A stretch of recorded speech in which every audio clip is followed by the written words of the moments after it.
Hi, how you going? So I used to be in a band and we were terrible. We were so bad, but we had a lot of fun and that's what it was all about. We played loud, distorted punk music, all original songs, all fast, slightly out of tune and out of time, but all our own.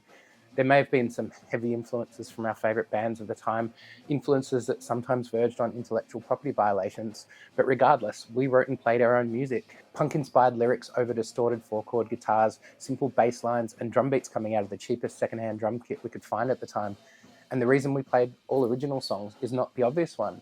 You might think it was something to do with the fact that we were punk kid music snobs who thought cover bands were less worthy and were only fit for drunken nights and terrible bars playing yet another cover of Jesse's Girl.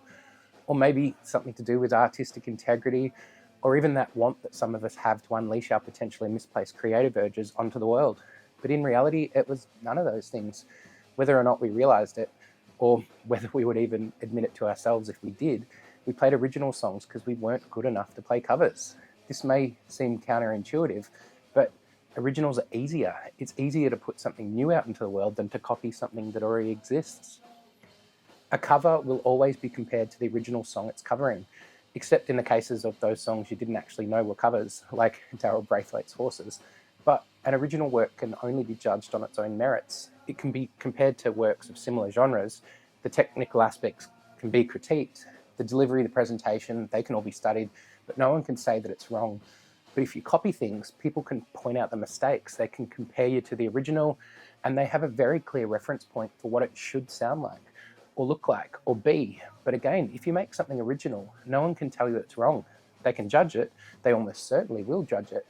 But given that it's something you made and only you know what it should be, they can't tell you that it's wrong, regardless of their feelings on the final product. It's yours, and therefore the only person who can tell you it's wrong is you. It's easier to write an original song than it is to cover a classic.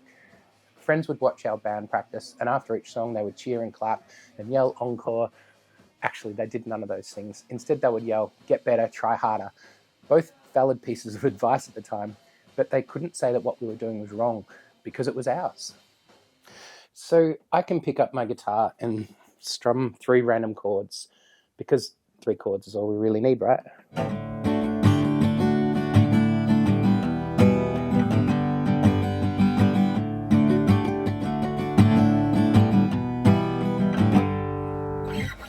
And unless those 3 chords have been used in the exact same way before, this is a new original work.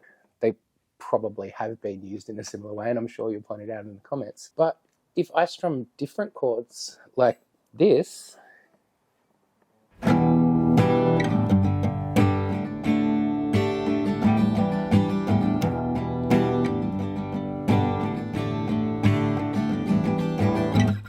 well, firstly, I hope I'm not good enough to get a copyright strike, and I think we're pretty safe on that one. But mostly the chords and my rendition of them will be judged against the original, against the context of the original, against the listener's own feelings and history, and against their loves and their hates and their potential prejudices against the band or the band's members or people from certain countries and even specific areas of those countries, and their feelings about different genres and whatever was happening in their life when they first heard those chords, or what they came to represent, and even against other people who have played those same chords in a similar way, and against the meme idea of the person at the party picking up the host's guitar and choosing these chords as their opening gambit.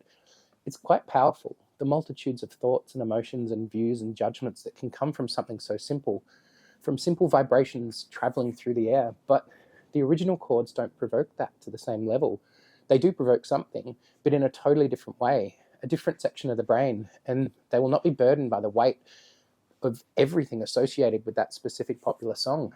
And they'll hopefully be judged on their merits, hopefully, but not as much judged against just everything. Obviously, anything you create will be heavily influenced by every piece of media you've ever consumed, but imitation's actually okay.